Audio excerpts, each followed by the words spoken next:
pourrais vous le transférer pour tous ceux qui ne pourraient pas être là ce soir.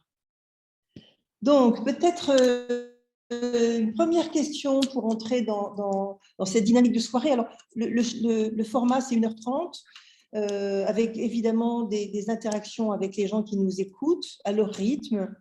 Et peut-être d'abord une première question pour vous deux. Comment vous en êtes arrivés depuis vos parcours à cette question du corps, hein, du corps. Et pour Nathalie, philosophe, pour toi, Myriam, qui est allée vers la phénoménologie et la philosophie. Voilà, au fond, d'où parlez-vous? Comment ça s'est passé dans votre histoire pour que ce soir, vous soyez nos invités de référence? Nathalie, je te laisse. Non, Myriam, commence. Alors, moi, je suis arrivée au corps d'entrée de jeu depuis vraiment l'expérience corporelle, puisque j'ai grandi dans un milieu, en fait, qui était vraiment très réceptif à la question du corps sensible et du corps conscient. C'est-à-dire que le projet d'aller à la rencontre de soi à travers des techniques comme le yoga, les massages, la méditation, était très valorisé autour de moi. Et donc, pour moi, depuis que je suis toute petite, c'est le fait que le corps ait conscience est une évidence. Donc moi, je pars de cet endroit-là. Par la suite, j'ai fait des études de thérapie psychocorporelle et j'ai continué donc à explorer des techniques qui mobilisent ce qu'on appelle le corps de manière assez soutenue, assez poussée. Et là, j'ai donc fait tout un tas de plongées dans une expérience sensible, corporelle, consciente, qui était parfois très surprenante. Et du coup, donc, j'ai fait de l'accompagnement de personnes dans leur vécu sensible mon métier, puisque je suis psychopraticienne en thérapie psychocorporelle. Donc, j'accompagne les gens à plonger, explorer ce que le corps raconte, quelle est cette sensibilité qui se déploie en eux. Or, ce qui est vraiment étonnant pour moi, c'est que le discours, en fait, qui est généralement posé dans le monde des thérapies psychocorporelles est, contre toute attente, souvent empreint d'une sorte de dualisme corps-psyché. C'est-à-dire qu'on nous parle du corps, on nous parle de la psyché, souvent avec l'idée d'une corrélation entre les deux, de voir quelles sont les corrélations qui se font entre ces deux niveaux, comme si l'être humain était fondamentalement composé de ces deux dimensions, un corps et une psyché. Et il se trouve que le milieu des thérapies psychocorporelles est aussi assez proche des thérapies transpersonnelles, des milieux un petit peu ésotériques ou spirituels, qui envisagent fréquemment qu'au moment de la mort, il y a une âme ou quelque chose, une forme psychique qui sort du corps et qui continue son chemin. Donc, voilà, bien sûr que les milieux que je mentionne ne sont absolument pas homogènes. Tout dépend des interlocuteurs qu'on a et je mesure bien sûr que nous avançons sur un terrain qui est vraiment ardu. Les questions du corps, de la conscience, de ce qui se passe au-delà de la mort sont évidemment extrêmement difficiles à traiter. Donc, je mesure aussi que notre langage est limité pour tout ça. Mais voilà, ce que je constate en fait, c'est que c'est comme si dans ces milieux-là, il y a un discours sur le corps sensible qui se cherche. C'est comme s'il y a différentes postures qui, tour à tour, vont prendre le devant, se mélanger. Et je n'ai pas toujours senti une véritable cohérence. Donc, je me suis posé la question de ça. Peut-être parce qu'il y a des présupposés qui sont encore présents et qu'il faut revoir la donne. Alors, ce qui s'est passé, c'est que je suis aussi devenue journaliste parce que j'adore continuer à apprendre. Voilà, je suis une passionnée. Et là, j'ai eu la grande chance de rencontrer donc Nathalie Deprat, parce que justement, je faisais un article, un portrait sur Francisco Varela, donc ce neurobiologiste voilà, avec qui elle a intimement travaillé. Ils ont coécrit un livre. Et ça a été pour moi un véritable cadeau de la rencontrer parce que du coup, j'ai eu la chance de pouvoir faire donc, ce master de philosophie avec elle. Et mon sujet, c'était évidemment la relation entre le corps et l'esprit vue par la phénoménologie. Et ça a vraiment révolutionné donc, ma façon d'aborder le corps au niveau conceptuel. Ça m'a rassurée en fait. ça a vraiment eu un effet de soulagement parce que moi, j'étais avec toutes ces expériences sensibles que j'avais vécues à la première personne pour moi-même, hein, qui ne se retrouvaient pas vraiment dans des discours un peu confus, parfois un petit peu dualisants entre corps, psyché. Et j'étais donc vraiment soulagée d'ouvrir un horizon conceptuel à propos de la question du corps, même si cet horizon, c'est un chantier en cours. Hein, parce qu'il y a vraiment, comme je le disais, c'est des questions ardues, et le chantier est encore en cours, le corps reste un sujet très difficile. Et donc, euh, ce que j'entends aussi souvent, c'est que probablement cette question du corps ne sera jamais circonscrite véritablement dans une approche philosophique, puisqu'elle nous mène directement vers l'expérience. Mais c'est vrai que face à cette espèce de confusion parfois que j'entends dans des gens qui sont dans le milieu, qui s'intéressent au corps, je me dis peut-être faudrait commencer par admettre qu'on ne sait pas ce que c'est que le corps. En fait, on ne sait pas ce que c'est que le corps.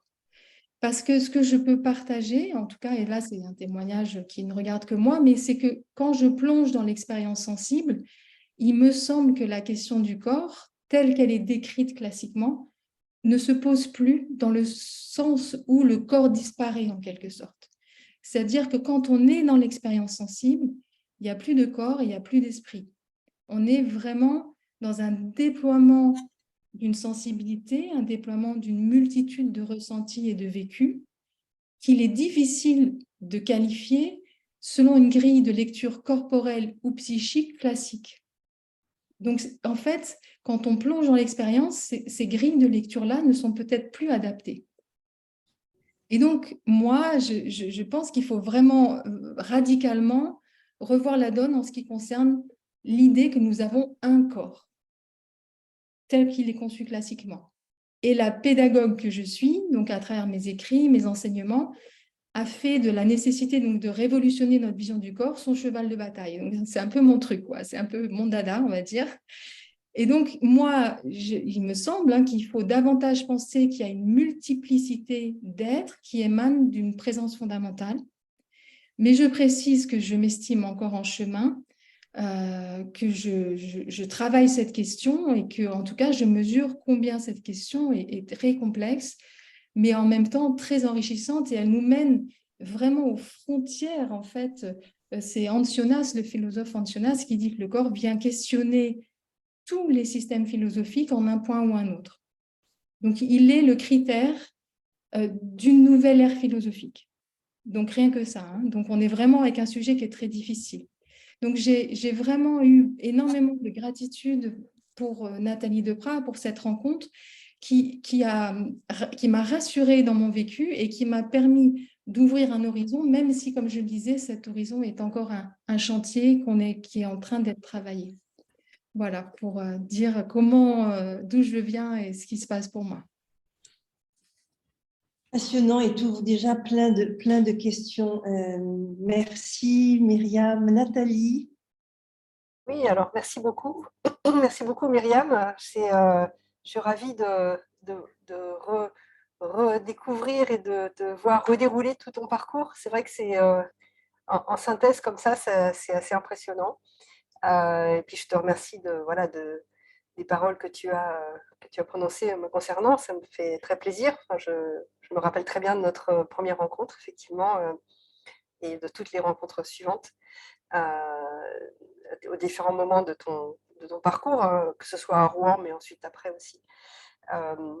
Et, et je consonne avec beaucoup de choses que tu as déjà dites.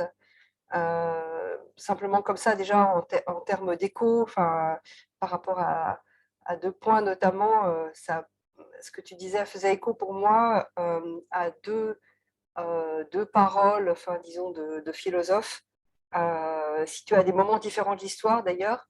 L'un qui dit, c'est Spinoza au XVIIe siècle, qui dit on ne sait pas ce que peut un corps. Alors, c'est intéressant parce que c'est exactement ce que tu évoquais en termes de notre difficulté justement à connaître cette expérience. Et le fait qu'il le formule comme ça de manière aussi massive, venant d'un philosophe comme lui, c'est vrai que c'est assez intéressant façon dont, pour lui, cette question, cette expérience résiste. Et le fait qu'il dise un corps aussi, c'est intéressant parce qu'on voit qu'il prend les choses au niveau de la singularité, et pas du concept seulement. Donc c'était un premier écho qui me venait en t'écoutant. Et un deuxième écho plutôt vers la fin de ton propos, quand tu as ouvert sur l'idée que peut-être il fallait éviter de penser les choses au niveau du corps comme étant justement une unité, quelque chose qui serait, qu'on pourrait circonscrire, mais plutôt en le pensant dans une ouverture, une pluralité de dimensions. Pour moi, ça résonnait très fort avec certains propos qu'on peut lire chez Nietzsche, donc, beaucoup plus tard, à la fin du 19e siècle, où, il insiste beaucoup sur le fait qu'en réalité, nous sommes constitués d'une multiplicité de corps. C'est en substance, c'est pas la formule exacte, c'est pas une citation exacte, mais il a beaucoup de d'énoncés où il dit cela très clairement. Il parle vraiment la dimension de la multiplicité, des dimensions corporelles et des corps même, est vraiment au centre de sa philosophie. Voilà, ça faisait écho pour moi à deux moments, je pense, assez clés de ton propos. Ça résonnait très, très fortement. Spinoza, Nietzsche. Et donc, pour dire quelques mots concernant mon propre intérêt pour cette question et cette expérience, c'est assez intéressant parce qu'effectivement, la manière dont tu l'as présentée, on comprend très bien, en fait, à partir de ton immersion initiale, quasi inaugurale, en fait, dans cette expérience. C'est quasiment, pour moi, c'est quasiment en miroir inversé de ce que j'ai, moi, expérimenté. Et on dit souvent en fait que les philosophes s'attachent à une question ou travaillent une question parce que justement ils n'y ont pas accès. Et c'est paradoxal, mais c'est une réalité qui est assez répandue. Juste pour donner un exemple concernant un autre philosophe contemporain que vous connaissez peut-être, qui s'appelle Emmanuel Levinas, qui a passé toute sa vie à travailler la question de l'altérité, justement. Et j'ai eu l'occasion de le rencontrer à quelques reprises, et à un moment donné, il m'a dit lui-même, il m'a dit en fait que il était extrêmement, comme personne, il était extrêmement timide, il était très introverti, et qu'en fait, il m'a laissé entendre que c'était une question qui pour lui ne cessait de lui poser problème, en fait, que autrui, la relation aux autres était un obstacle, une difficulté absolument phénoménale. Et voilà, il formulait lui-même ce paradoxe, d'un thème, d'une question, d'une expérience sur laquelle on va passer toute sa vie finalement, parce que justement elle résiste, parce que justement ça ne va pas de soi. Donc ça suscite des difficultés, des interrogations, ça résiste, etc. Et je pense que concernant le corps, c'est peut-être un constat que je pourrais m'appliquer à moi-même en fin de compte. Alors, j'ai pas passé tout mon temps sur cette thématique, mais c'est quand même une thématique assez constitutive pour moi, qui même à travers d'autres questions est là quand même toujours en caisse de résonance. Et, je pense que si j'ai vraiment mis l'accent dessus dans les travaux que j'ai réalisés, c'était très, très lié au fait que cette question me posait problème, et que je m'interrogeais beaucoup sur qu'est-ce que c'était que cette expérience de son corps qu'on avait, ou peut-être parce que je n'en avais pas moi-même au début, et que je peinais à entrer en contact avec moi-même sur ce plan. Je pense qu'il y a vraiment quelque chose de très fondamentalement dérangeant, en fait, le fait d'entrer dans comment dire, une trajectoire philosophique. C'est toujours très risqué. Moi, j'étais passionnée par la philosophie dès la terminale, mais dès la classe de terminale, avec un grand désir de réflexion, d'interrogation, voilà, de remise en question assez radicale. Et en même temps, je pense que la philosophie, très souvent, peut avoir pour effet de nous faire oublier notre réalité corporelle, du fait d'un discours conceptuel assez complexe, et par rapport auquel on est souvent intimidé d'ailleurs quand on lit des textes philosophiques. On a l'impression qu'on n'est pas à la hauteur, enfin que voilà, on ne comprendra jamais exactement ce qu'a dit cette personne ou ce philosophe. Donc il y a toujours une sorte de décalage, de dénivellation qui est très intimidante, que je continue à vivre à chaque fois que je lis un texte de philosophie, ça n'a pas changé, mais qui est très fort même, enfin encore plus au début en fait quand on démarre, et qui du coup crée une sorte de tropisme, je pense, où si on poursuit dans cette direction, on va avoir tendance à vouloir rejoindre ce niveau, à vouloir rejoindre cette complexité. Et ça peut avoir pour effet de nous faire perdre de vue la réalité concrète et la réalité du coup corporelle, incarnée, qui fait notre être, en fait, qui fait qui nous sommes. Donc ce décalage entre ce que tu mettais en évidence, Myriam, entre le corps et l'esprit, ou le corps et la conscience, d'une certaine manière, je pense qu'il est exacerbé en philosophie. Il se radicalise.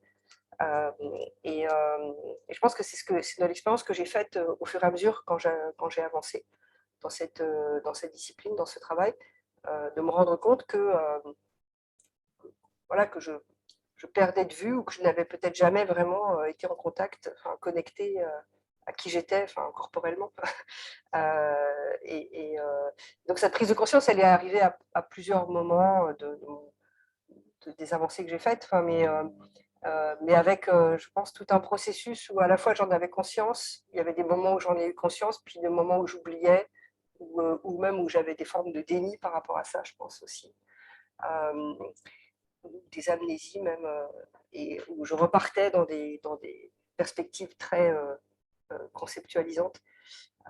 Et puis le moment qui a vraiment, pour moi, été le moment de cristallisation, ça a été, alors j'avais déjà, enfin j'étais déjà très, enfin, je cherchais déjà de ce côté-là, enfin, je pense, du côté de cette nécessité d'incarner les concepts, enfin, de leur donner du corps. Euh, mais je pense que le moment qui m'a fait basculer, c'est le moment que vous avez toutes les deux évoqué, où j'ai donc eu la chance de rencontrer et Pierre Vermersch et Francisco Varela, donc deux scientifiques, l'un psychologue, l'autre neurobiologiste, avec lequel a commencé un travail collaboratif qui a donné lieu donc à ce livre, à l'épreuve de l'expérience. Et je pense que c'est vraiment là que j'ai pris conscience de l'urgence, et de manière très explicite, de l'urgence à, à construire un tournant de la philosophie et de la phénoménologie en particulier, donc qui est vraiment une approche philosophique où on cherche justement à inscrire en fait les mots et les concepts dans un vécu, donc dans quelque chose d'incarné, mais qui, pour des tas de raisons, a du mal à effectuer l'exigence, donc reste quand même souvent très abstraite et très jargonnante. Et donc, je me suis rendu compte qu'en fait, là, il y avait quelque chose qui ne fonctionnait pas, enfin, que la philosophie ne remplissait pas sa fonction à ce niveau-là, la phénoménologie était en défaut, et qu'il était nécessaire de lui donner, voilà, de lui offrir ses chances, en fait, donc de la rendre, de lui redonner des formes d'incarnation. Et donc, c'est tout ce travail, en fait, qui, ensuite, depuis 20 ans, continue à m'habiter. Et c'est un peu désespérant en même temps. Enfin, tu disais que, Myriam, que ça résiste, le corps, ou qu'en fait, c'est difficile. Mais c'est vrai que moi, je le vis aussi à mon niveau comme quelque chose de très désespérant d'une certaine façon, hein, sans que ce soit déprimant, mais c'est redoutable, et en fait, toujours le sentiment qu'on rate quelque chose, en fait, donc je suis de plus en plus à la recherche de formes d'écriture qui permettent justement de sortir de ces difficultés, avec le sentiment que la philosophie, dans sa visée conceptuelle qui est nécessaire, hein, finalement ne remplit pas forcément la tâche. Enfin, et donc c'est intéressant parce que c'est aussi à rebours de ce que tu disais, Myriam, dans la mesure où toi tu as vécu finalement l'entrée en philosophie entre guillemets comme un soulagement et une façon de te rassurer, et une sorte de libération par rapport à des questions que tu te posais. Et c'est vrai que moi, la philosophie m'apparaît de plus en plus comme au contraire, comme un obstacle, enfin comme une difficulté majeure. Mais bon, c'est intéressant parce que nos parcours sont complètement, j'ai l'impression, inversés, aux antipodes l'un de l'autre, et en même temps, ils se croisent forcément. Donc Je trouve ça très, très intéressant. Mais en fait, moi, ce que j'ai vraiment apprécié, effectivement, hein, moi, le sujet de la phénoménologie, je suis partie de Descartes et donc traversé la phénoménologie. Le constat était quand même que les mots ne sont possiblement pas adaptés au traitement du sujet du corps. Mais c'était juste le fait de réouvrir l'horizon et de se dire, waouh, là, on a un chantier qui est très heuristique, en fait. Enfin, évidemment, c'est vrai que c'est un sujet ardu et qui nous échappe, mais quand on se penche dessus, quand on revient à cette expérience, c'est tellement rafraîchissant. Et j'ai l'impression que l'histoire de la philosophie est ponctuée de philosophes qui reviennent à l'expérience et lorsqu'ils reviennent à l'expérience, renouvellent une forme de pensée. Il me semble que c'est ce qui se passe aussi avec Husserl d'une certaine manière. Oui, tout à fait, tout à fait. Mais de toute façon, je suis complètement d'accord avec toi. Je pense que c'est la raison pour laquelle la phénoménologie m'est apparue comme étant l'approche avec un grand A qui permettait d'entrer dans cette réalité, dans cette expérience et d'en parler aussi. Donc pour moi, c'est évident que je ne pense pas qu'il y ait en philosophie d'autres approches aussi convaincantes, qui aillent aussi loin dans ce type d'exigence. Ça, c'est sûr. Et avec effectivement, comme tu disais, des marquages qui permettent de sortir de beaucoup d'apories. Donc, ce que tu évoquais concernant effectivement cette dualité âme-corps, enfin, bon, qui est emblématique chez Descartes, enfin, par exemple, mais qu'on trouve déjà chez Platon, d'une certaine manière, la phénoménologie offre des réponses par rapport à ça. Elle permet de penser une réalité unique, unifiée, enfin, une dimension unifiée du corps, par-delà justement ces dualités, en considérant que ces dualités sont des constructions et qu'en fait, il faut revenir à une expérience plus native qu'on peut décrire et qui n'est pas complètement, enfin, qui n'est pas construite uniquement sur ces distinctions. On a une dimension du corps vécu, de la conscience corporelle. Enfin, on a toutes sortes d'expressions qui permettent de tisser ensemble dès l'abord ces deux dimensions. Donc il y a un vrai travail de recherche conceptuelle, c'est vrai, dans la phénoménologie qui s'attache à sortir de ces constructions un peu abstraites ou de ces choses qui nous éloignent. Enfin, c'est vrai. Moi, il y a quelque chose sur lequel j'aimerais t'entendre, si je peux me permettre, Laurence, de poser une question à Nathalie.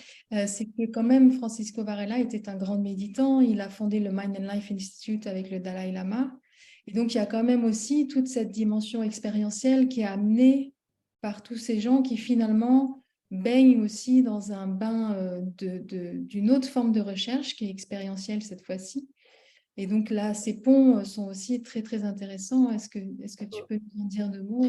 Oui, c'est vrai que ça faisait partie de la cristallisation pour moi, enfin, le moment de revirement, en tout cas de prise de conscience et d'explicitation en fait de la nécessité de ramener finalement la phénoménologie encore plus à terre, enfin, de la réancrer, enfin, de lui donner toute sa chair, était très liée effectivement à des pratiques euh, qui était au cœur du travail de Francisco concernant effectivement la méditation dans le bouddhisme tibétain notamment, et aussi de l'autre côté dans le travail que menait Pierre Vermersch, enfin, qui était un travail aussi très ancré dans des pratiques, alors qu'il ne décrivait pas autant explicitement que Francisco Varela, mais qui a toujours beaucoup inspiré son travail, alors, notamment avec des ancrages de type chamanique, d'un côté, aussi avec un gros intérêt pour l'hypnose. Il était au départ psychothérapeute, en fait. Hein. Pierre Vermersch était d'abord un psychothérapeute avant de faire un travail de recherche en psychologie cognitive. Et donc, il a toujours gardé cet ancrage expérientiel fort qui nourrissait en fait toute sa recherche. Et le travail de Francisco Varela comme neuroscientifique était un travail que lui-même a toujours qualifié dans certains textes euh, comme un travail il utilisait beaucoup le terme de réenchantement du monde.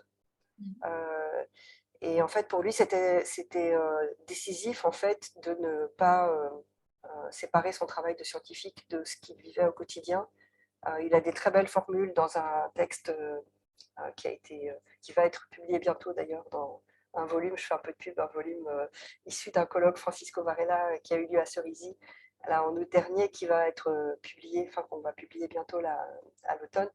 Et il y a deux textes qui ne sont pas des textes de lui, mais où il est beaucoup cité par sa femme, Amy Cohen-Varela, où justement elle redonne tout ce contexte en fait, de sa pensée, qui était une pensée qui était totalement connectée à la vie et à l'expérience.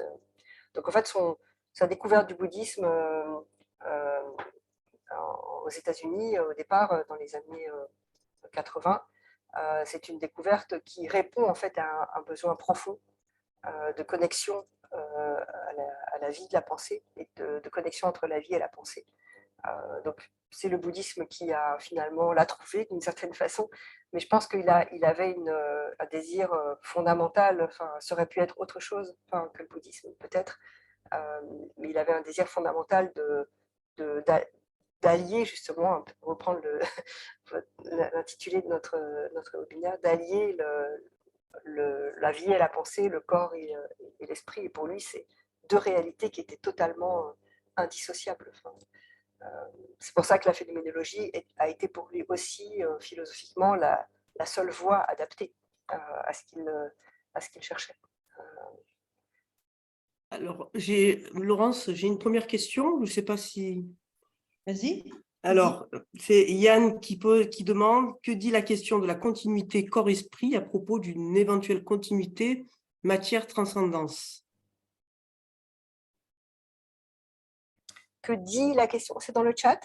Oui, que dit la question de la continuité corps-esprit à propos d'une éventuelle continuité matière-transcendance?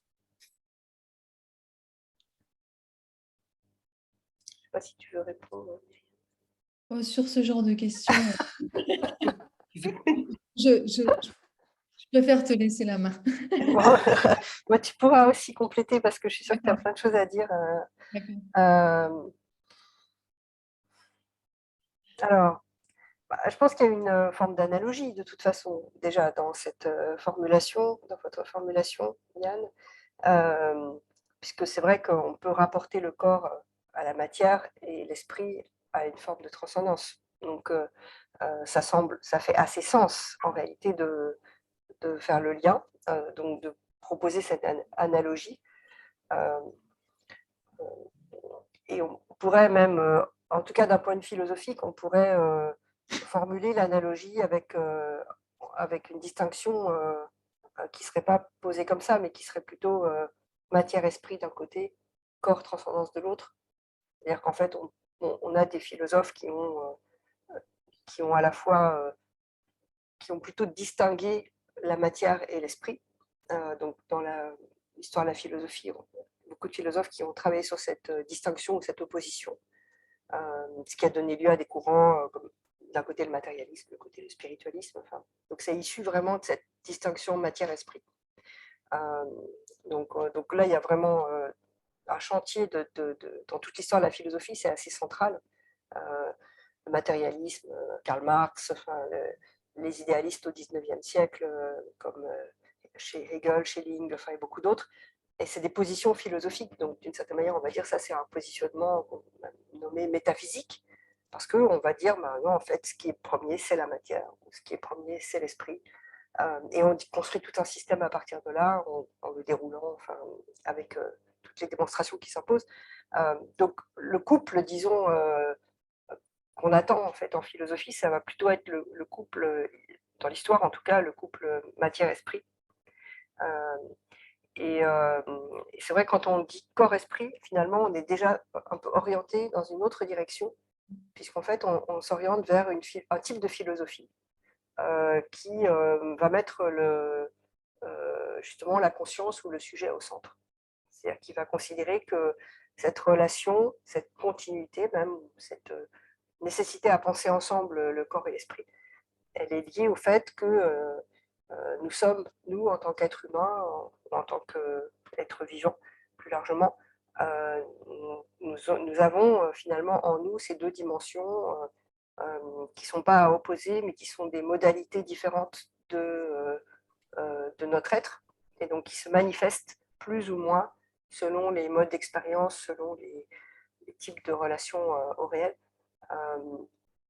Donc ça fait signe déjà vers un type de philosophie qui est quand même plus contemporain, donc qui est quand même voilà, très en alliance aussi avec la phénoménologie, mais pas seulement. Enfin, par exemple, quelqu'un comme Bergson, Henri Bergson, au début du XXe siècle, il a une approche où il va à la fois montrer une certaine dualité du corps et de l'esprit, en même temps, il pense que c'est une philosophie de la vie, et donc, en fait, il veut vraiment que cette dualité, elle se résorbe à un moment ou à un autre, enfin, elle doit être résorbée. Et bon, après, la notion de transcendance, à mon avis, elle fait entrer une autre, c'est une autre catégorie. Elle n'est pas tout à fait sur le même plan, je dirais, dans la mesure où c'est une catégorie plus large, peut-être, qui concerne à la fois l'être humain, mais qui, de fait, comme le nom l'indique, en fait, qui nous dépasse aussi. Donc, on peut considérer qu'en chaque être humain, il y a une forme de transcendance ou de relation à la transcendance, qu'elle soit religieuse ou pas, mais d'une certaine manière, je ne pense pas qu'on puisse faire s'équivaloir l'esprit et la transcendance, ou la conscience et la transcendance.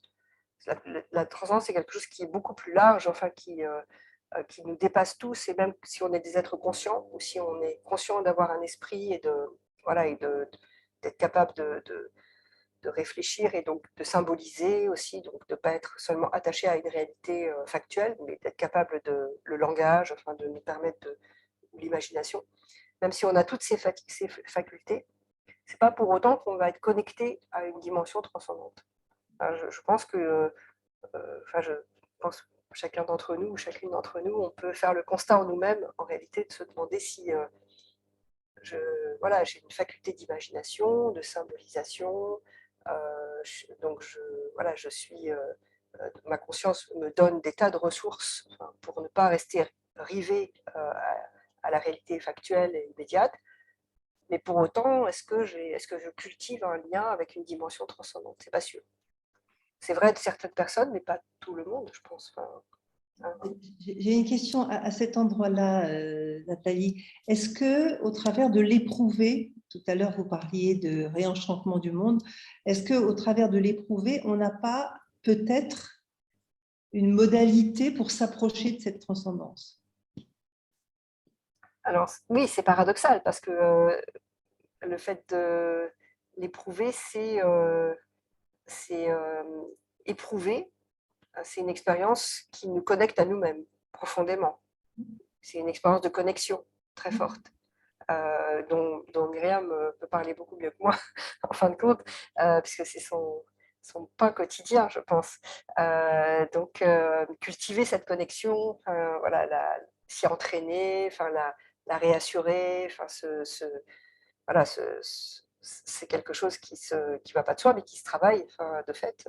Je te laisserai la parole, Myriam, là-dessus. Et après, alors pour moi, en fait, cette connexion, elle peut nous faire entrer dans des profondeurs de nous-mêmes. Mais est-ce que c'est quelque chose qu'on va nommer transcendance? Je ne sais pas. Je ne suis pas sûre, en fait. Moi, j'ai tendance à penser la transcendance comme une dimension qui nous échappe fondamentalement. C'est peut-être quelque chose comme un mystère, hein, donc, selon ton livre, hein, Le mystère de la conscience. Et j'aurais tendance à dire que, bien sûr, on peut voir cette intimité de connexion à nous-mêmes comme un mystère, comme une difficulté, comme quelque chose qui nous échappe aussi, ça c'est vrai, et qu'on doit tout le temps, sans cesse, essayer de reconquérir, ou en tout cas qui te sollicite un effort. Donc en ce sens, on pourrait parler de transcendance. Ce serait une sorte de transcendance interne, de transcendance des profondeurs de notre être. C'est vrai qu'en philosophie, c'est un peu difficile. Je le comprends très bien. Je pense que ça peut s'entendre, vraiment. En philosophie, je pense on aura du mal à penser ça sous le terme de transcendance. On le pensera sous son inverse exact. On pensera sous le terme d'immanence. Et on réservera le terme de transcendance à des dimensions qui nous excèdent complètement, qui nous dépassent. Et donc, par exemple, on y viendra plus tard, l'expérience de la mort ou de dimensions, voilà, de dimensions religieuses, qui sont parfois reliées aussi. Mais bon, mais ça, c'est ma façon, c'est ma grille de lecture. Hein. Je pense que, Myriam, je suis sûre que tu as une autre grille. Alors, moi, j'aimerais rebondir. Bon, la notion de transcendance, pour moi, ça a toujours été un questionnement. Je ne vais pas trop partir. Je trouve que tu as bien répondu, mais rebondir sur cette reconnexion à l'intime. Tu as dit que Francisco Varela avait parlé d'un réenchantement du monde. Et donc, j'aimerais poser dans notre discussion quelque chose qui est souvent peu compris, en fait, du grand public, c'est que lorsque, au XVIIIe siècle, le siècle des Lumières, le siècle de la raison, on se détourne des explications théologiques et de la spiritualité et que l'homme perd son âme, tout est rabattu sur un corps qui, du coup, est conçu par le milieu académique comme un corps assez mécanique, en fait, passif, réductible à des lois physiques et des formules mathématiques. Et dès ce passage-là, en fait, on a des contre-cultures, des contre-courants qui vont s'élever pour dire « mais non, mais ça, c'est pas possible ». Parce que le fait est que nous sommes des êtres sensibles. Jusque-là, cette sensibilité s'enracinait dans l'âme. Puisqu'on n'a plus l'âme, elle doit s'enraciner dans le corps. Et donc, moi, je suis assez passionnée par tout ce courant de chercheurs qui vont enraciner la sensibilité dans un corps et essayer de réenchanter le corps. C'est-à-dire au moment même où on désenchante le monde et on désenchante le corps et on fait du corps une machine biologique, on a à ce moment même des graines de culture, des gens qui commencent à travailler l'idée du corps sensible. Et en fait, donc on est face à un continent nouveau dans la culture occidentale parce qu'on a un historien qui s'appelle Georges Vigarello qui le dit très explicitement, il est spécialiste du corps à travers l'histoire. Il dit que jamais on ne s'était penché d'aussi près sur les sensations internes, en fait. Vraiment l'examen de tout ce qui se passe à l'intérieur de nous. Et de cet examen-là, en fait, va naître l'exploration de ce nouveau continent interne qu'on va devoir cartographier, nommer. Donc, on va inventer la notion de soi, là, ce qui nous vient de Diderot. Et puis ensuite, on va inventer une psyché, c'est-à-dire que tout le courant de la psychologie, en fait, toutes les sciences psychiques et la psychologie naissent de la nécessité de penser un corps sensible. C'est-à-dire que c'est vraiment les chercheurs du corps sensible qui vont sauvegarder, entre guillemets, des pensées qui permettent de faire émerger ce continent sensible qui va devenir une psyché et qui sera pensé de différentes manières par différents auteurs et avec la notion d'inconscient qui arrive donc à la fin du 19e siècle. Donc on a perdu en hauteur, puisqu'on a perdu l'âme, on a perdu en extériorité et on gagne en profondeur sensible. Et donc, c'est vrai que moi, mon travail en tant que thérapeute psychocorporelle naît d'une certaine manière de ces recherches-là. Et c'est une manière de réenchanter la personne, réenchanter le monde. Et ça passe vraiment par cette exploration du corps sensible qui, comme je l'ai dit en introduction, est malheureusement souvent rattrapée par des postures dualisantes où on va avoir tendance quand même à faire émerger la psyché et le corps. Enfin, on est dans des difficultés ensuite à articuler les résidus de notre culture dualiste. Mais il y a vraiment un magnifique travail qui se fait dans cette exploration du corps sensible, donc depuis le XVIIIe siècle, qui donne naissance aux thérapies psychocorporelles au XXe. Et toute la question d'une intelligence à l'œuvre. C'est-à-dire que quand moi j'accompagne des gens en thérapie, il y a d'une certaine manière un présupposé qui est une confiance fondamentale dans le fait que dans l'organisme, profondément, il y a une intelligence à l'œuvre avec laquelle je vais me mettre en dialogue. Et ça, c'est vraiment, je pense, le cœur du réenchantement, c'est-à-dire de s'incliner devant le fait qu'il y a une intelligence à l'œuvre qu'on peut nommer de plein de façons différentes, mais qui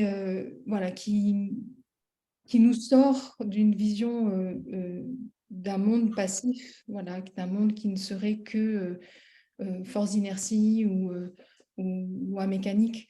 Et donc, la question du corps, elle est là aussi, c'est-à-dire que la question du corps sensible, elle nous pointe elle nous amène vers cette question d'une réhabilitation du fait qu'on est potentiellement dans un monde vivant, conscient. On commence par le corps, mais dès qu'on réenchante le corps, on se rend vite compte que on réenchante tous les corps, c'est-à-dire les animaux, les plantes, et où s'arrête le monde vivant et où commence le monde inerte, on ne sait pas trop.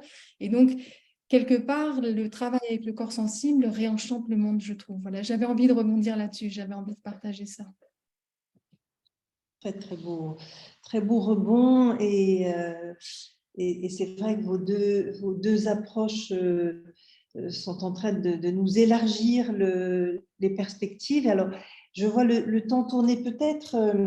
On pourrait aller à un point un peu décisif de notre présentation de ce soir, de votre échange de ce soir, sauf s'il y a des questions en cours de route. Mais ce serait la question de cette fameuse alliance, parce que ce que vous approchez l'une et l'autre de ce mystère. Qu'est-ce qui se passe au moment de la mort? Alors, on a, vous savez, des témoignages nombreux de gens qui parlent de leur expérience subjective, d'expérience de mort imminente, pas seulement à la fin de la vie, mais dans un certain nombre de contextes. Et puis, il y a la fin de la vie. Et moi, j'aimerais bien vous entendre vous exprimer à partir de là, en sachant que ma petite expérience d'accompagnement de gens qui ont des cancers, donc qui ont un corps souffrant, un corps qui s'exprime, et des relations à leur corps très singulières, y compris vers la fin de la vie, me font dire qu'en effet, on est au début d'une découverte et de champs thérapeutiques considérables. Ce n'est pas par hasard si toutes les approches d'état de conscience modifié au travers de la transe, au travers du yoga, au travers de la méditation et de l'hypnose sont en train d'être effleurissants. Alors, on entend quelqu'un qui s'exprime. Alors, je propose de commencer parce que je pense que Nathalie ira beaucoup plus loin que moi et je ne vais faire que introduire le sujet, je pense. Bien sûr, les gens qui vivent des expériences de mort imminente ne sont pas morts, hein, faut juste le préciser. On a un chercheur comme Sam Parnia qui nous dit explicitement qu'en fait, le processus de la mort est vraiment un processus. Il n'y a pas un point au-delà. Ça peut durer 24 heures, 48 heures. Enfin, on a dans des cas exceptionnels, ramené des gens après des heures et des heures et des heures de mort clinique. Donc, la mort en elle-même est quand même le processus, hein, je parle du passage, s'il y a un au-delà, voilà, est quand même assez mystérieux. Donc, l'au-delà, quand on n'y est pas, voilà, on ne sait pas trop. Mais c'est vrai qu'on a une accumulation d'évidences en provenance de différents domaines scientifiques, hein, et notamment aussi de la parapsychologie, les recherches sur la médiumnité avec des protocoles en quintuple aveugle, les enfants qui disent avoir déjà vécu. Enfin, on est quand même avec des évidences qui demandent à être pensées et qui sont justement, qui posent la question de comment on les interprète, et toute la difficulté, elle est là. Il semblerait qu'il se passe des choses autour de la mort, mais c'est pas évident. Mais en tout cas, en ce qui concerne le corps, je pense que c'est important de préciser que la mort n'est pas une frontière qui permettrait, et ça c'est vraiment les grandes traditions spirituelles qui nous disent ça en tout cas, selon elles, la mort n'est pas une frontière qui permettrait de dire le corps reste d'un côté et il n'y a que la conscience qui passe de l'autre. En fait, les grandes traditions spirituelles qui sont équipées pour penser le fait qu'il y a quelque chose au-delà de ce qu'on appelle la mort, parlent de corps qui passe le seuil de la mort. Donc déjà, par rapport à la question du corps, on a tendance à penser, nous, en Occident, avec cet héritage dualiste, que à la mort, le corps reste derrière et puis c'est l'âme qui s'en va. Ça n'a rien d'évident pour d'autres cultures. Donc, il faut mettre en perspective ça, déjà. Et puis, effectivement, se pose la question de comment ces traditions ont pensé voilà, un chemin qui se poursuit. Je sais que Nathalie a étudié le bouddhisme, mais aussi des traditions orthodoxes, chrétiennes.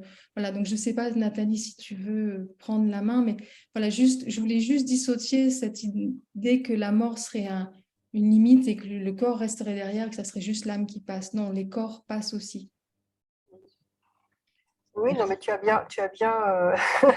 très bien donné le cadre. Enfin, je pense que c'est intéressant enfin, je veux bien m'y installer effectivement dans ce cadre un petit peu.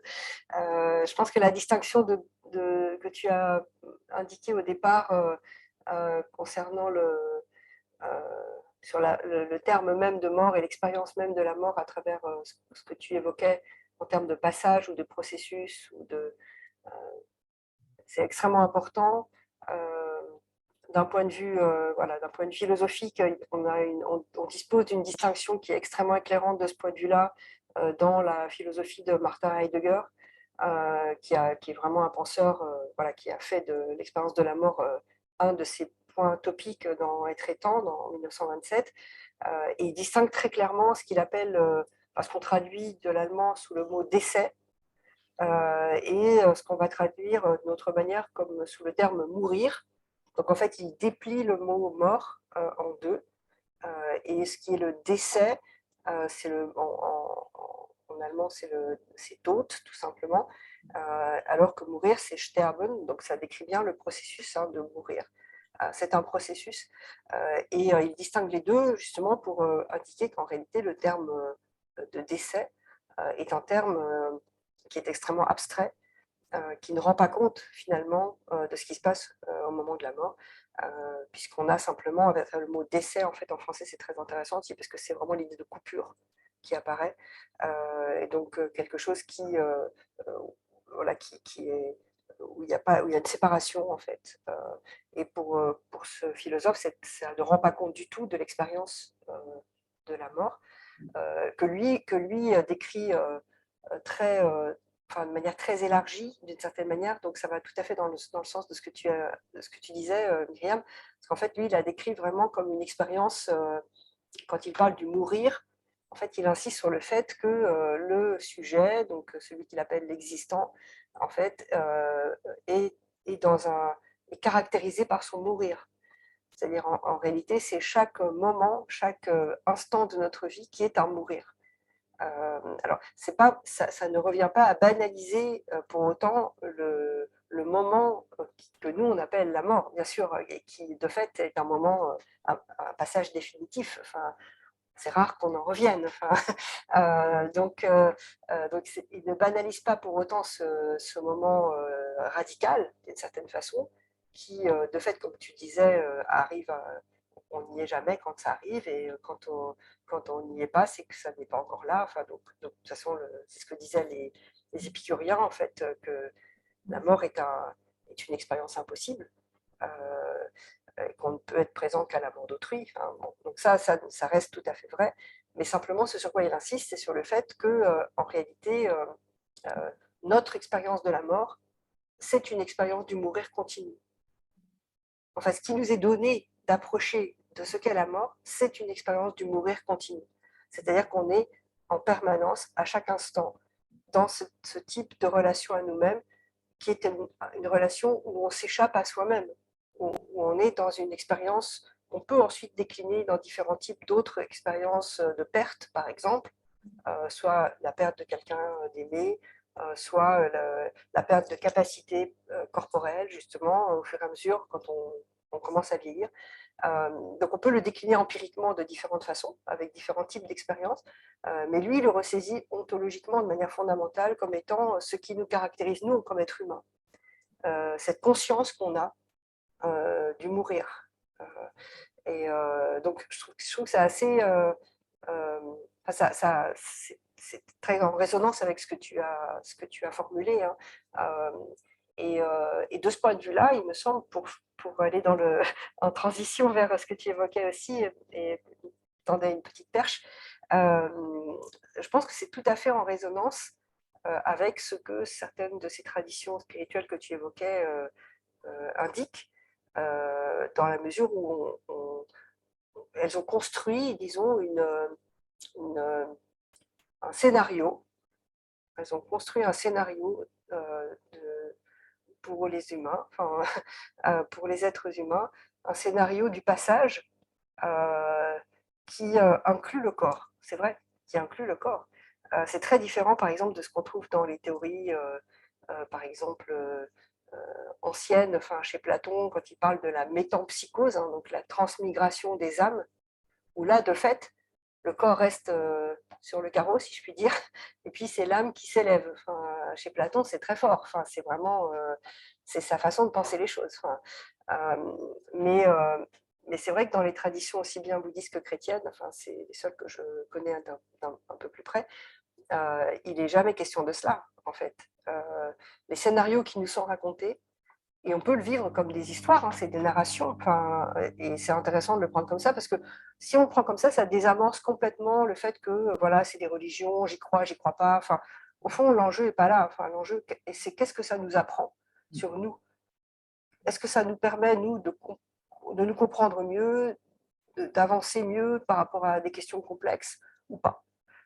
Et au fond, on peut le prendre comme comme des narrations possibles, et il y en a plusieurs, donc en fait, on n'est pas obligé d'être absolutiste de ce point de vue-là. Et si on entre dans certaines de ces narrations, d'une certaine manière, on se rend compte qu'effectivement, notre corps, il est inclus dans ce processus. Il n'est pas laissé de côté. Et donc, je trouve que le constat, c'est que si notre corps, il est là, il est inclus, il fait partie de ce processus de passage, d'une certaine manière, comment dire, on a tout intérêt, enfin, on est gagnant si on en prend soin dès maintenant. Si on prend soin de notre corps dès à présent, d'une certaine manière, on fait un pari sur le fait qu'ensuite, ce corps, il va être avec nous tout le temps. Enfin, donc, ce serait dommage de considérer qu'on n'en a pas besoin. Parce que ce qui va se passer, ça va concerner une autre dimension de notre être qui va être déconnectée. Et alors, c'est vrai qu'il y a une certaine version de la tradition chrétienne qui va dans ce sens et qui dit en fait le corps c'est mauvais, c'est le lieu des péchés, et donc on peut même le martyriser ce corps parce qu'en fait c'est pas là que ça va se jouer.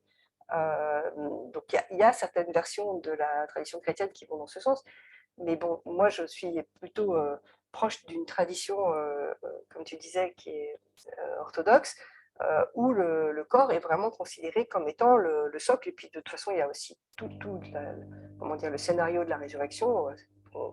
Ce sont les corps qui ressuscitent. Enfin, de toute façon, c'est pas. Donc du coup, il y a des leviers d'inclusion que je trouve vraiment déterminants et qui permettent effectivement, là aussi, encore une fois, de sortir de cette opposition, en fait, ou de penser en tout cas une réalité beaucoup plus unifiée, beaucoup plus complexe. Et c'est vrai, a fortiori dans la tradition bouddhiste, bien sûr, dont on pourra parler un peu plus. Voilà, ça nous mène tout droit vers une question que Laurence nous a posée quand on a préparé cette émission. Laurence, tu parlais du Dalai Lama qui a souligné que pour lui, il ne peut pas y avoir de conscience sans corps. En matière, il y aura de la conscience et les corps, dans les corps, il y a de la conscience tant qu'il y aura une particule existante. C'était ça. Alors, je n'ai pas la phrase exacte, mais parce que je l'ai. Mais c'était ça. C'était il y a de la conscience tant qu'il y a une particule de matière. Donc c'est là aussi où Nathalie, voilà, j'aimerais beaucoup t'entendre, voilà, parce que est-ce qu'il peut y avoir une conscience sans rien? C'est la grande question, et on entend parfois hein, dans certains milieux, des milieux que j'ai mentionnés en début, des propos comme quoi c'est vraiment la conscience pure qui s'en va du corps. Et donc, voilà, j'imagine qu'il y a différentes traditions qui disent différentes choses, mais quid de cette question, conscience sans substance? Oui, non, c'est sûr que de toute façon, comme je disais à l'instant, je pense qu'il y a plusieurs scénarios. Et moi, j'aime bien cette idée d'ouvrir, enfin, et de ne pas rester fixé sur une seule manière de penser, comme si voilà, il y avait une vérité unique. Je pense qu'il y a plusieurs types de scénarios. Dans les traditions plus gnostiques, qui ont été très critiquées dans les premiers siècles du christianisme, comme étant hérétiques, justement, comme étant hétérodoxes. On a des scénarios où on va précisément considérer que, toujours avec la même idée, en fait, le corps est mauvais. Donc, comme chez Platon, hein, le corps est un tombeau, c'est ce qu'il dit, hein, le soma, c'est un séma, c'est un tombeau. Et donc, il faut s'en débarrasser. Donc, à partir de là, on va avoir ce scénario d'une libération du corps dans un type de réalité qui va justement ne plus avoir de forme même, enfin, qui va pouvoir s'émanciper d'une forme, la forme étant ce qui nous emprisonne, enfin, ce qui nous circonscrit et qui donc nous empêche de nous ouvrir. C'est un scénario possible, enfin, c'est plutôt séduisant d'ailleurs. Enfin, on peut d'une certaine manière s'y retrouver en fin de compte. C'est vrai que dans la tradition bouddhiste notamment, enfin, il me semble que l'enjeu est un tout petit peu différent, même si peut-être on peut y retrouver certains marquages, dans la mesure où il y a plutôt le sentiment le chemin, c'est la traversée le passage d'un type de rapport au corps à un autre type de rapport au corps. En fait, je pense que dans le bouddhisme, on ne lâche jamais le corps, donc il y a toujours une once de matière ou une particule qui est là, qui nous relie. Et finalement, l'apprentissage, le chemin, la méditation, les différentes étapes du chemin, eh bien, ça va être des étapes qui nous font entrer en relation sur un mode de plus en plus fin à nous-mêmes, donc de plus en plus fin à notre corps. Et c'est pour ça qu'en fait, dans la doctrine, entre guillemets, bouddhiste, quand on la résume de façon très grossière, justement, on va avoir ce qui est nommé souvent les trois corps, les trois kayas, un corps grossier, donc le corps matériel qui peut être perçu comme pesant, qui peut nous encombrer, et donc dont certaines traditions vont dire justement il faut s'en libérer parce que c'est ce corps-là qu'elles ont en vue. Je pense que c'est lié au fait que c'est ce corps-là, un corps matériel, donc du coup qu'on va dire déchu, qu'on va dire souffrant, voilà, c'est ça qui est un obstacle. Et donc, par rapport à cet obstacle, c'est vrai que ces traditions gnostiques ou platoniciennes, d'une certaine manière, ont raison. Sauf que la solution, elle est radicale. La solution, c'est, voilà, ce corps, il est un problème, donc on s'en débarrasse. Dans la tradition bouddhiste ou même dans l'orthodoxie, l'idée, ça va être au contraire que ce corps, ok, c'est un problème, de fait, c'est un obstacle, c'est une difficulté, mais ça, bon, on travaille avec, justement. Et à partir de là, on ouvre un rapport à son corps qui va être de plus en plus construit, de plus en plus présent, de plus en plus fin, ce qui donne lieu justement dans le bouddhisme à ces dénominations avec justement un corps qui va être un corps qu'on va nommer, alors c'est des catégories qui valent ce qu'elles valent, hein, un corps psychique, donc qui va être plus fin, plus léger, mais ça veut dire tout simplement qu'on est plus en relation. Et ultimement, en fait, un corps qui va être dit un corps de diamant, c'est-à-dire un corps qui est dans la pureté. Donc on pourrait dire, ok, c'est un corps, est-ce qu'il y a encore un corps mais pourtant, le terme corps reste. C'est-à-dire que là, le corps de diamant est un corps qui peut être vraiment diffus dans l'espace, c'est-à-dire qu'il n'est pas perceptible par tout le monde et pourtant, il y a encore un corps. C'est ça, ouais. Et Oui. alors après, c'est vrai, quand on parle du corps dense comme étant un obstacle, moi, ça me fait toujours un petit peu sursauter, dans le sens où on peut aussi penser à des philosophies comme celle de Sri Aurobindo, qui est un grand penseur du corps à sa manière, donc lui qui est plus de tradition hindoue, et qui va nous dire que le corps, c'est aussi le lieu de manifestation du divin. Et donc, c'est le lieu dans lequel il y a un choix fondamental de stabiliser des informations.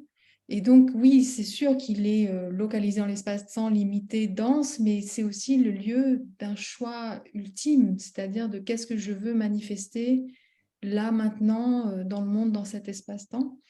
Voilà, donc c'est voilà, c'est différent parce que c'est vrai que le bouddhisme, et il y a eu ces textes de Sri Aurobindo sur le bouddhisme où ils disent, mais ils sont omnibulés par le fait de sortir de l'incarnation, euh, alors qu'en fait, on peut aussi faire le choix inverse, c'est-à-dire de décider, de choisir qu'est-ce qu'on manifeste véritablement.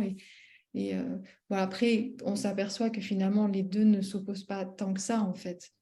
C'est-à-dire que, voilà, c'est pas... Quand tu dis choisir ce qu'on manifeste, tu penses à ce qu'on appelle communément la réincarnation. Pas C'est-à-dire le forcément fait de choisir, dans la matière même du corps. oui, C'est-à-dire, mais c'est un peu ça. Enfin, c'est-à-dire qu'on choisit le corps dans lequel on veut être. alors, on choisit le corps dans lequel on veut être, mais on choisit même, c'est-à-dire qu'on manifeste dans notre matière corporelle, on fait descendre en fait une énergie divine dans notre matière corporelle pour stabiliser des états d'être. C'est-à-dire, c'est vraiment un travail direct sur le corps qui se fait par les praticiens de ce type de yoga, qui est une descente dans la matière corporelle pour, pour stabiliser des informations, ne pas chercher forcément à sortir, à se détacher du cycle des réincarnations, mais au contraire de vraiment chercher à créer quelque chose à travers son corps. J'aime bien cette idée-là aussi. C'est intéressant. Un autre scénario. Un autre scénario. Ouais. Moi, j'aime beaucoup la notion de narration ou de scénario parce qu'elle ouvre sur de la paix en réalité, puisqu'elle termine cette fameuse querelle sur la connaissance unique. J'ai une question sur le fil de Rémi. Que disent les philosophes actuels sur la question de la relation corps-esprit suite aux enseignements de la physique quantique?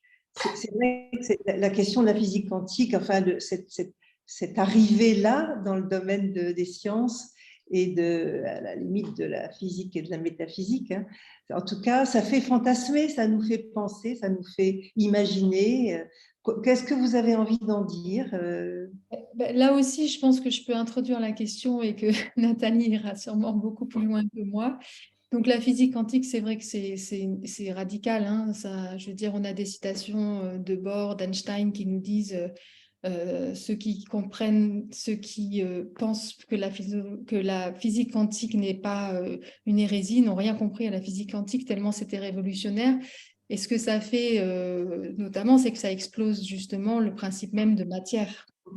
Donc on est avec un univers qui serait fondamentalement potentiel, en fait, c'est-à-dire que la nature même de l'univers serait d'être dans un état potentiel.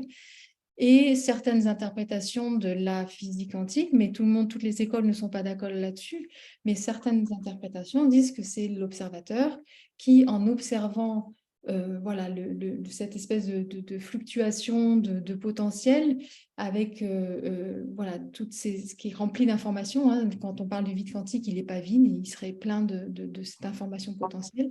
L'observateur pourrait choisir l'état de manifestation d'une particule, donc qui pourrait provoquer une réduction du paquet d'ondes. Et donc, ça pose la question de la conscience, c'est-à-dire effectivement dans quel état est l'observateur, quelle est son intention. Donc, il y a des débats profonds en fait autour de cette question. Et ce qui est intéressant de savoir, c'est que les physiciens eux-mêmes se sont très vite tournés vers justement certaines philosophies orientales pour essayer de donner sens à ce qu'ils trouvaient dans leurs équations. Donc, on ne sait plus très bien, voilà, parce que des fois, on entend dire qu'il y a eu des découvertes en physique quantique qui sont en convergence avec des traditions, mais il faut quand même savoir que les interprétations ont aussi été influencées par les traditions. Enfin, bon, bref. En tout cas, c'est sûr que la physique quantique pose clairement la question de qu'est-ce que la matière et qu'est-ce que la conscience qui fait apparaître cette matière. Donc, on est avec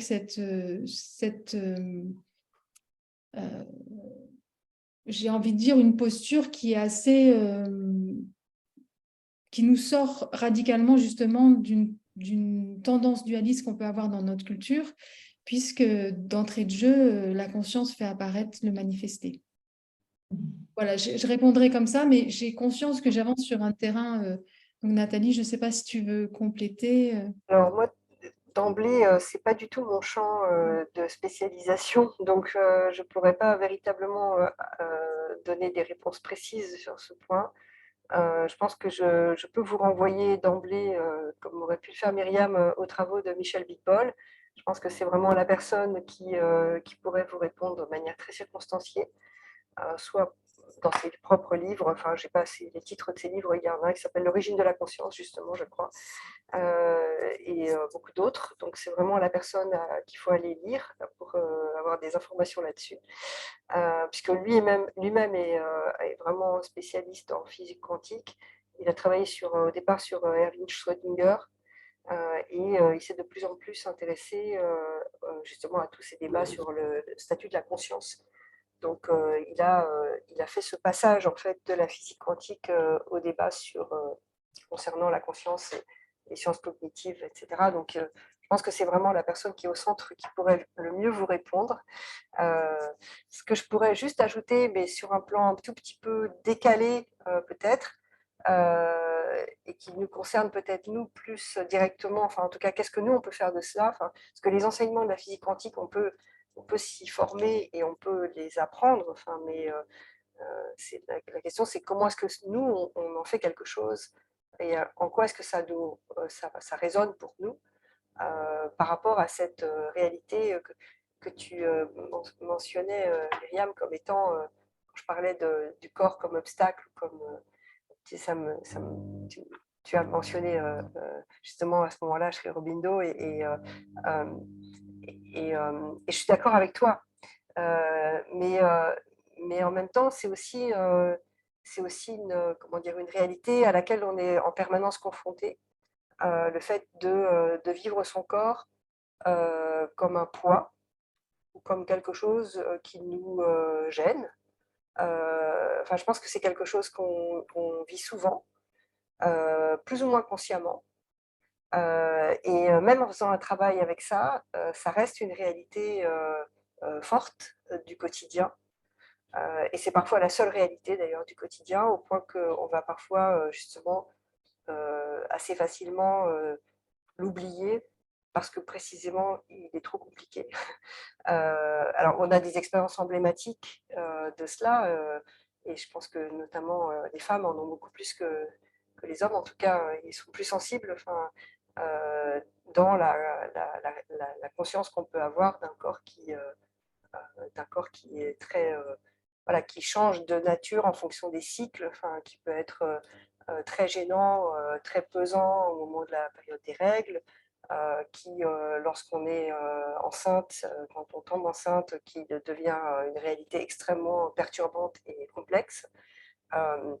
Donc, bon, il y a d'autres expériences qu'on pourrait aussi mettre en évidence quand on fait beaucoup de sport et que tout d'un coup le corps devient douloureux ou quand on est malade. Enfin, donc en fait, on est en permanence rappelé à son propre corps d'un certain point de vue. Et en même temps, justement, parfois c'est tellement compliqué que la réaction première, ça va être de chercher à ne plus avoir affaire à cela parce que c'est trop compliqué, c'est trop difficile. Et moi, j'aurais tendance à dire que ce que la physique quantique peut faire émerger pour nous, c'est peut-être une manière de se rapporter différemment à cette difficulté et à cette sorte d'ambivalence qu'on peut avoir avec son propre corps au quotidien, dans la mesure où justement la conception, comme tu disais Myriam, la conception de la matière qui est mise en évidence par la physique quantique, à la différence de la physique newtonienne, enfin, classique, ou l'atomisme, enfin, carrément sous l'Antiquité, nous fait voir que la matière, en fait, n'est peut-être justement cette fameuse distinction entre corpuscule, onde. Enfin, si la matière est quelque chose qui est ondulatoire, en tout cas qui est caractérisé aussi par cette dimension ondulatoire, d'une certaine façon, elle est essentiellement énergie. Elle est essentiellement quelque chose qui, du coup, n'oppose plus de résistance à certains égards. Donc, la question qu'on pourrait se poser, c'est est-ce que le passage du corpuscule à l'onde Et le fait qu'il y ait une indécision entre les deux, ça reste quand même une difficulté. Même chez Heisenberg, par exemple, c'est très clairement formulé. Est-ce que ça, c'est une indication du fait qu'on a notre travail dans notre relation à notre corps? C'est un travail qui en permanence nous fait osciller entre une conception du corps, d'autre corps comme corpuscule, c'est-à-dire comme quelque chose qui est là, qui entre en choc avec nous-mêmes, et une conception au contraire où le corps va être une ondulation. Donc quelque chose dans lequel on peut finalement davantage se couler, avancer, et qui est moins encombrant qu'on le croit. Donc moi, je trouve ça intéressant de rapporter la physique quantique à notre réalité personnelle d'être humain, sans chercher forcément une solution, parce qu'en fait, mais ça ouvre une possibilité, ça ouvre un modèle de compréhension, ou peut-être un type de scénario encore différent. Et je trouve que c'est intéressant. Moi, j'ai tendance à l'entendre comme ça. Comme je suis incapable d'en parler de manière technique, de la physique quantique, j'en parle un peu sous forme de métaphore, en fait.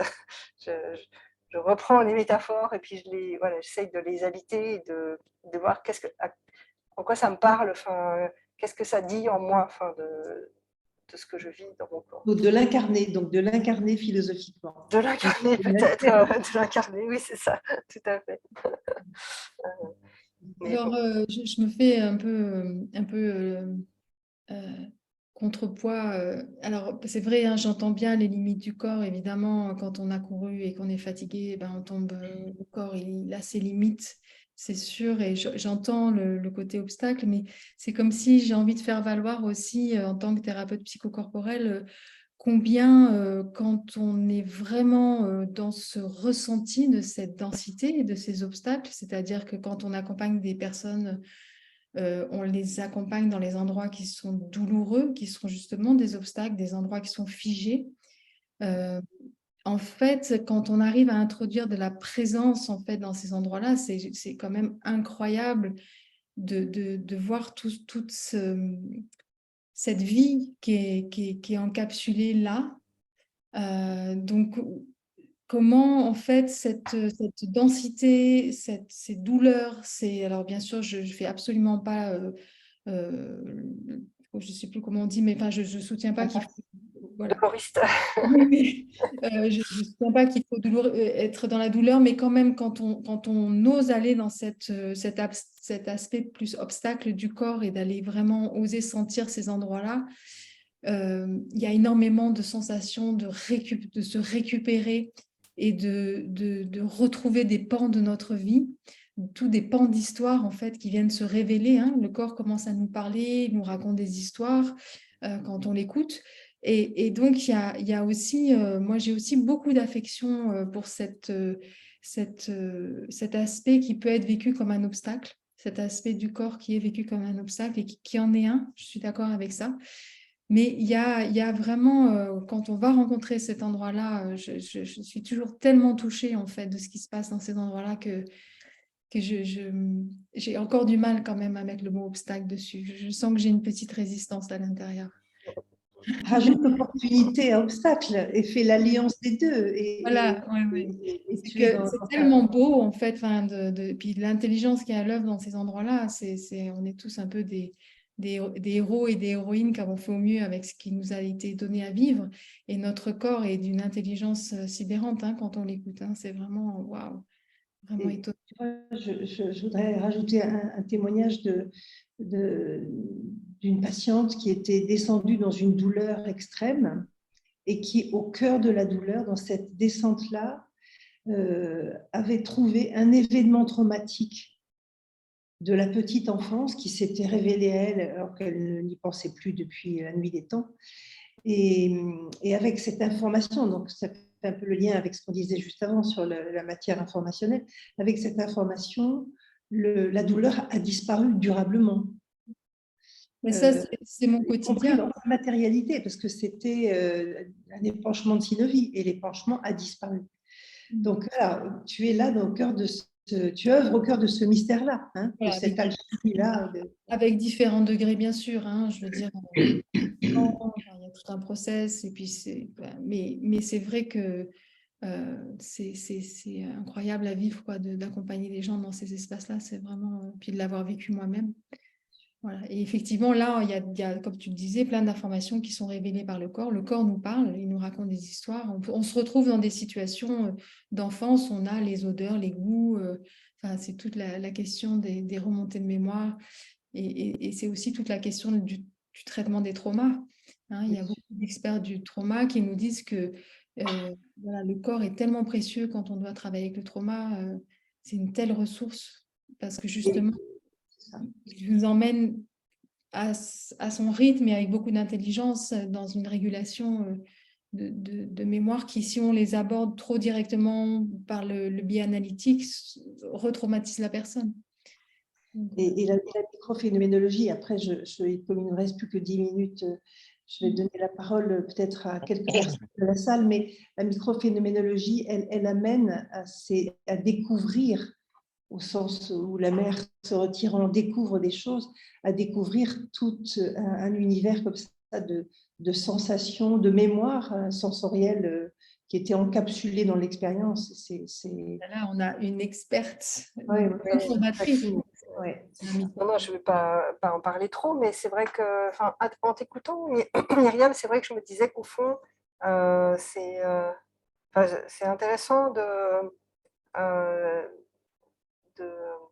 comment dire, j'avais le sentiment, je me disais qu'au fond, cette approche donc, alors de la microphénoménologie, donc pour les personnes qui ne sont pas évidemment au courant, j'imagine, donc c'est une méthode d'entretien qui est pensée comme un entretien de recherche et pas un entretien thérapeutique.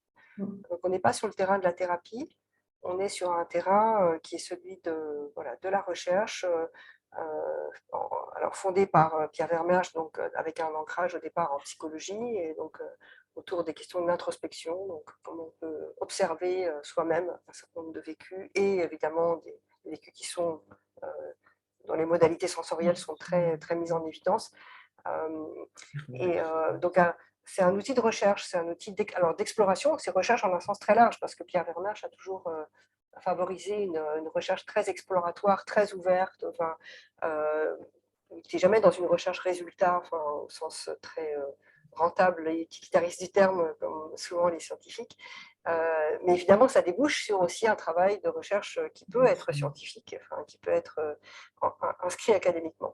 Et l'idée, c'est voilà, par un entretien, donc par quelqu'un qui va nous guider. Donc on ne fait pas ça tout seul, enfin, ça peut se faire seul, mais c'est quand même difficile. Donc c'est le plus souvent fait avec quelqu'un qui nous guide et qui nous fait entrer finalement dans des zones que Pierre Vermersch nomme pré-réfléchies, donc des zones qui sont dans notre être situées en deçà du seuil de la réflexion, des zones auxquelles on accède finalement relativement peu de manière spontanée.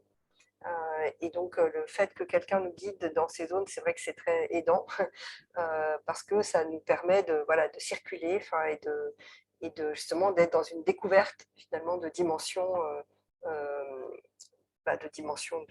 sensorielles, principalement, mais c'est aussi des dimensions vécues internes qui peuvent être de l'ordre de l'imagination, des images, et qui a pour vertu de nous connecter vraiment beaucoup plus intimement à nous-mêmes qu'on l'est au quotidien, qu'on l'est habituellement.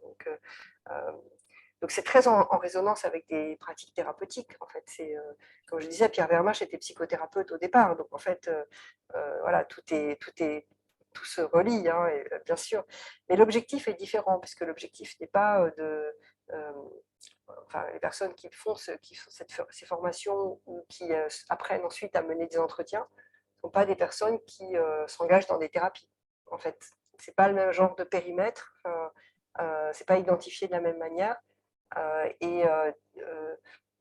D'une certaine manière, je pense que c'est une démarche qui est intéressante parce qu'elle est complètement ouverte. En fait, on n'a pas le sentiment de devoir faire une thérapie parce qu'à un moment donné, on se rend compte qu'on a besoin de faire une thérapie parce qu'on a rencontré un problème ou parce qu'on se rend compte que ça ne va pas, parce qu'il y a un mal-être, parce que voilà, et évidemment c'est très important de le faire quand c'est le cas. Mais c'est une méthode un type d'entretien dans lequel on peut rentrer même quand entre guillemets tout va bien. Enfin, même si c'est un peu idiot de dire ça parce qu'en réalité ça va jamais bien. Donc, enfin en tout cas il y a toujours des choses qui peuvent ne pas aller bien. Mais en tout cas voilà, il n'y a pas besoin d'attendre un symptôme de mal-être pour rentrer dans quelque chose qui va être identifié comme une thérapie. Mais c'est une démarche qui finalement permet à tout le monde en réalité de découvrir quelque chose de soi auquel on n'aurait pas accédé facilement, en tout cas ni spontanément, sans cela. Et donc à ce titre, évidemment, ensuite, moi j'aime bien dire que c'est un type de démarche qui peut avoir un effet thérapeutique. J'aime bien dire que ça peut avoir un effet thérapeutique, même si ce n'est pas nécessairement toujours le cas d'ailleurs. Mais en tout cas, l'objectif au départ n'est pas de ce type. Donc, je trouve que c'est intéressant de faire la différence. Et en même temps, évidemment, il y a des circulations évidentes entre les deux. Enfin, Merci. Alors, écoutez, moi, je continuerai bien pendant des heures avec vous. Peut-être qu'on aurait des commentaires de quelques personnes de la salle. J'ai vu qu'il y avait des commentaires sur le fil. Moi, il y a 2 personnes que j'aimerais entendre si c'est possible, parce qu'elles ont une expérience, l'une clinique importante d'écoute de personnes dans le coma, qui est Michel Gonclos. Donc, Michel, je ne sais pas si en écoutant, puisque tu l'as depuis le début de cette soirée, est-ce que tu as quelque chose que tu as envie de partager avec nous?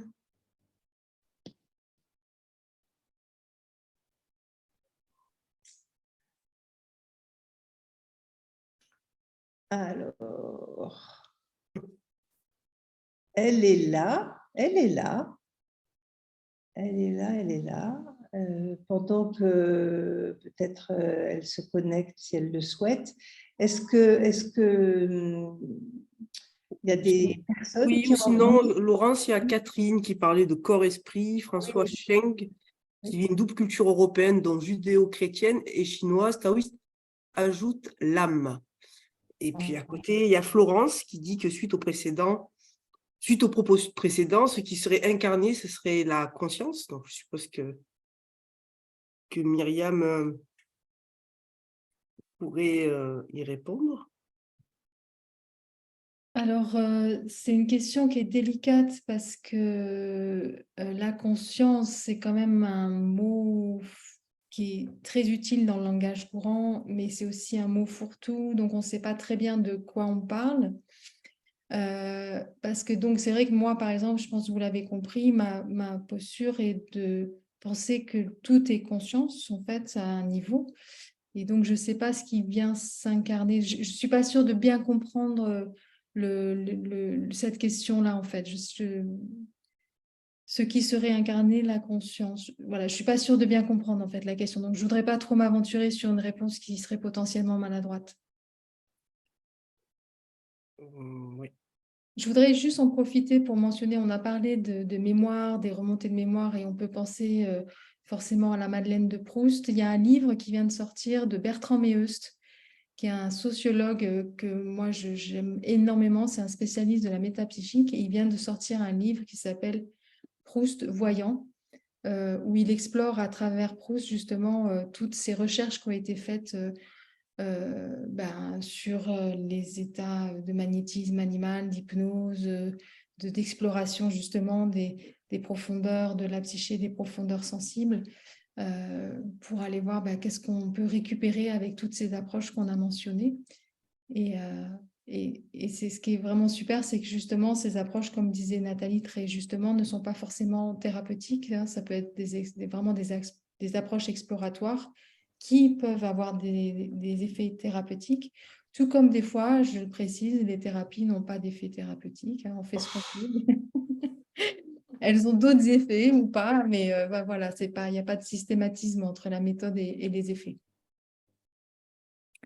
C'était intéressant. Enfin, je peux rebondir juste Vas-y. une seconde sur ce que tu dis, Myriam, parce que c'est vrai que la référence à Proust, elle est vraiment évidemment emblématique. Enfin, elle est dans tous les esprits, enfin, je pense, dans ce dont on parle là à l'instant. Et Pierre Vermache lui-même était très intéressé, enfin, il connaissait très bien le travail de Proust.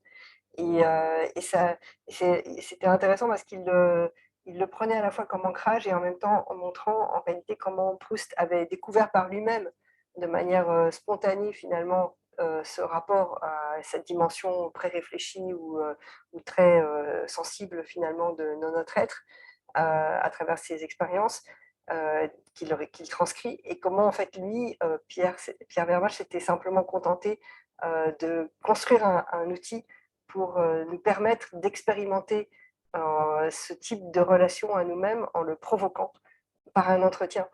Alors que Proust lui-même, il n'avait pas besoin de cet outil parce que de toute façon, il y était d'emblée. Et je trouve que c'est intéressant parce qu'en fait, ça permet de... il était tout à fait conscient que ce qu'il avait construit, c'était un peu un artefact pour des personnes qui ne sont pas capables spontanément de se relier à elles-mêmes. Mais voilà, que c'était utile pour beaucoup quand même, en fait. Il aimait bien dire ça. Enfin, Avant qu'on se quitte, merci beaucoup. Avant qu'on se quitte, peut-être Emmanuel, qui est ostéopathe, est-ce que tu veux bien nous poser une question ou rebondir? Oui, je veux bien. Déjà, avant la question, merci pour cette belle et intéressante conférence. Moi, j'ai une question. Quand on parle de conscience et de corps, euh, du coup, je me demandais quelle est la différence qu'on fait entre l'âme, la conscience et le corps, puisqu'on parlait d'un passage de la vie à la mort qui n'était pas que la conscience et qui pouvait prendre le corps également. Et voilà, il y a une limite ou une définition que je n'arrive pas bien à cerner. je pense que c'est des catégories qui sont différentes, qui répondent aussi à la fois à des cultures différentes et à des moments historiques différents. C'est-à-dire que cette notion d'âme, elle a été évidemment centrale dans beaucoup de traditions anciennes et de traditions religieuses et philosophiques, évidemment. Aujourd'hui, c'est un terme qui est un peu dévalué, je dirais, en tout cas dans ces contextes-là, ou aussi parce que certaines traditions religieuses sont un peu en retrait aujourd'hui de notre périmètre d'intérêt. Enfin, en tout cas, on a tendance à mettre ces questions un peu, cette terminologie un peu de côté, ou en tout cas, il y a une forme de suspicion à l'égard de ces notions.